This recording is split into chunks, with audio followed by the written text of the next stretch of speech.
Bonjour mesdames et messieurs, bienvenue dans cette vidéo. Aujourd'hui, nous allons donc plonger dans l'univers de l'immigration. Nous allons donc faire une différence entre les États-Unis et le Canada. La raison pour laquelle j'ai voulu faire cette vidéo, tout simplement parce que j'ai découvert, j'ai eu à regarder une vidéo très intéressante sur YouTube. Il y a un YouTuber qui a fait vraiment la différence entre le Canada et les États-Unis sur certains points. Et il y a eu des points qu'il a mentionnés dans sa vidéo que je ne suis pas d'accord. Donc, je vais donc apporter ce que je pense. Et ça peut aussi profiter à vous qui tenez soit à immigrer dans ces deux pays, soit aux États-Unis comme au Canada. Alors, dans la barre de description de cette vidéo, je laisse donc le lien qui vous amène soit à cette vidéo. Vous pouvez aller la regarder vraiment dans son entièreté. La vidéo ne prend que 16 minutes. Donc, il a dit vraiment des choses très intéressantes. Et aussi, les amis, actuellement, comme je l'ai dit, je suis en train de travailler donc, dans la publication de mon livre. Donc, ça sera dédié à l'immigration aux États-Unis. Donc, prière vraiment, soit vous participez soit à la cagnotte ou soit prière vraiment de s'offrir ce livre parce que vous aurez donc des secrets et des pépites pour pouvoir réussir votre intégration aux États-Unis et aussi comment réussir votre demande de visa, soit un visa de travail. Voilà, il y a de nombreuses personnes qui ne savent pas que vous pouvez venir aux États-Unis grâce à un visa de travail. On parle de visa H2B. Il y a aussi le visa H2A. Vous pouvez faire une demande de visa pour venir travailler pour les compagnies agricoles. Là, beaucoup de personnes ne savent pas. Donc, ce livre-là, nous allons donc donner tous les détails possibles, comment appliquer pour ce type de visa. Et aussi, la majorité de ces types de visa, souvent, il n'y a pas de refus parce que vous êtes déjà employé, vous êtes accepté par une compagnie ici aux États-Unis. Donc, l'entreprise ou l'ambassade ne voit pas vraiment les difficultés ou de vous donner un refus. Donc, les amis, nous allons donc analyser cette vidéo et donc revenir ici. Donc, quand je vais commencer donc à donner mes points de vue, qu'est-ce que je pense par rapport à ces propos. Des vidéos d'encouragement, de motivation pour les gens qui veulent immigrer ici en Amérique du Nord. Comme la vidéo ici, c'est suite à des questions qui me sont posées par des amis qui regardent la chaîne ici du Chronique du Net TV. Ils ont besoin de petites informations avant d'immigrer ici en Amérique du Nord.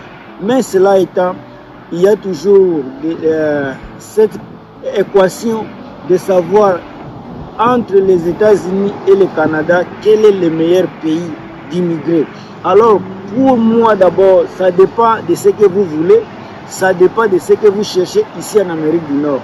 Je vais vous donner des petites différences, surtout suite au coût de vie du Canada et des États-Unis, scolarisation, école, les études, puisque nous, beaucoup de gens comme moi, ont besoin aussi de venir ici pour étudier. Je vais vous parler aussi de la sécurité, de telles choses, et peut-être des salaires, ça ne dépend du temps qui me prendra pour faire la vidéo. Mais avant de continuer, j'aimerais vous inviter à vous abonner à la chaîne ici du Chronique du Net TV si c'est pour la première fois de me visiter. Et à ceux qui sont toujours là pour moi, n'oubliez pas de partager la vidéo, de commenter s'il y a des commentaires et surtout de la partager au maximum. Ça va me faire du bien. Liker aussi, c'est très important. Alors, la première chose concernant les inquiétudes de mes frères qui sont en France, ce sont les amis qui vivent en France qui m'ont posé les questions là.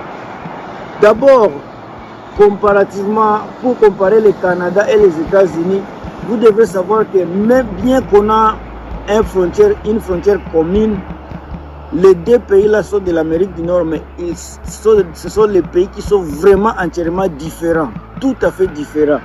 D'abord, ils sont longés sur une frontière c'est 8891 km, je pense, de frontières entre les États-Unis et le Canada. Mais quand il s'agit de coût de vie entre ces deux pays, il y a un instant. Quand je parle du coût de vie, je me réfère justement quand il s'agit quant au salaire. Les salaires qu'on reçoit ici aux États-Unis et au Canada, les salaires, la vie à soi, la vie sociale, la vie, quand on dit vivre une vie, c'est au Canada par rapport aux États-Unis. Aux États-Unis, il y a beaucoup d'argent, tu peux te faire beaucoup d'argent, mais l'argent que tu te fais aux États-Unis, on les dépasse aussi vraiment facilement, puisque les systèmes médicaux aux États-Unis n'existent pas. Vous avez regardé la vidéo, donc je vais essayer d'abord d'analyser ce qu'il a dit en premier. Donc pour la différence entre le Canada et les États-Unis. Bon, en ce qui concerne d'abord la superficie entre le Canada et les États-Unis, il n'y a pas vraiment une grande différence, parce qu'en matière de superficie, le Canada est à 9,98 millions de kilomètres carrés et les États-Unis est de 9,83 millions de kilomètres carrés. Donc vous voyez, il n'y a pas vraiment une différence là. Pour dire que le Canada est plus grand que les États-Unis, mais c'est juste pour superficiellement, je peux dire. Donc superficiellement, donc là aussi, j'ai trouvé que je n'étais pas d'accord avec lui. Donc c'est vrai que le Canada est un peu plus le Canada est plus grand que les États-Unis superficiellement, mais pour dire que le Canada est plus grand, affirmer vraiment plus grand que les États-Unis, je trouve pas ça vraiment. Là, je ne suis pas d'accord avec lui. Alors, en ce qui concerne vraiment le coût de vie, entre ces deux pays, ça dépend vraiment de là où vous vivez. Par exemple, aux États-Unis ici, par exemple, si vous vivez dans les villes hors des grandes métropoles, quand je parle des grandes villes, par exemple, comme New York, Los Angeles, je peux citer mettre Miami, si vous vivez hors de Miami, je parle de Miami, je parle du Miami, du Sud, donc et aussi vous vivez hors de grandes villes comme Chicago, des grandes villes que vous connaissez quoi, donc des États-Unis, pardon. Donc c'est dans ces villes là où le coût de vie est très élevé. Donc hormis de ces villes là, le coût de vie semble être normal. On peut même le comparer soit au Canada. Je ne dis pas ici que le coût de vie est est 3 ou 4 fois plus que le Canada. Non, c'est pas vrai. C'est juste que au Canada, il y a aussi des coins dont le coût de vie est très élevé. Par exemple, Toronto, c'est très élevé, c'est très cher de vivre à Toronto. Donc là aussi, j'ai trouvé quand même certaines anomalies de sa part. Donc ça n'a pas été vraiment cohérent de sa part. Je n'ai pas trouvé vraiment quelque chose. Voilà. Là, je ne suis pas d'accord avec lui. Donc je sais que aux États-Unis, le coût de vie est très élevé. Ouais, ça je suis d'accord. Et voilà. Et ça dépend vraiment. Il y a des points aux États-Unis où tu trouveras vraiment la vie est moins chère. Voilà. Donc, par exemple, si vous vivez par exemple à l'autre là, vous vivez dans une très petite ville comme Norfolk, au Nebraska, ou vous vivez soit dans la ville de Indianapolis, le coût de vie est très abordable là-bas. Donc les amis, donc, nous allons continuer à analyser notre vidéo et nous allons encore revenir. Vous devez payer les études, les soins médicaux par vous-même, même les petites consultations, vous devez les payer. Pendant qu'au Canada, tout est gratuit. Les soins médicaux, c'est gratuit. En tout cas, et puis ça dépend d'une province à l'autre. Comme aux États-Unis, ça dépend d'un État à un autre. Mais en général, aux États-Unis, les soins médicaux, ce sont pour les privés. Donc, vous devez payer pour ça.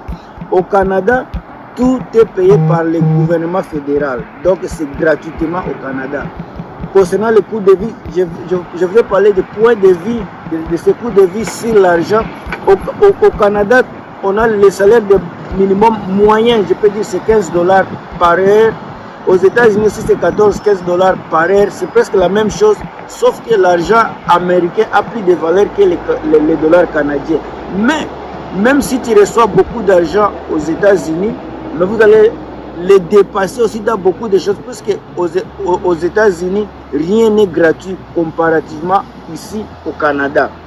Par exemple, ici aux États-Unis, le minimum, salaire minimum par heure est de $15 par heure. $15 dans certains coins, certains dollars, c'est $15,50. Et alors qu'au cependant, au Canada, on a le même salaire de $15,50 aussi, ou $15 quelque part. Alors, merci d'avoir regardé. On se dit à bientôt dans la prochaine vidéo. Je vous aime beaucoup. Je vous dis au revoir.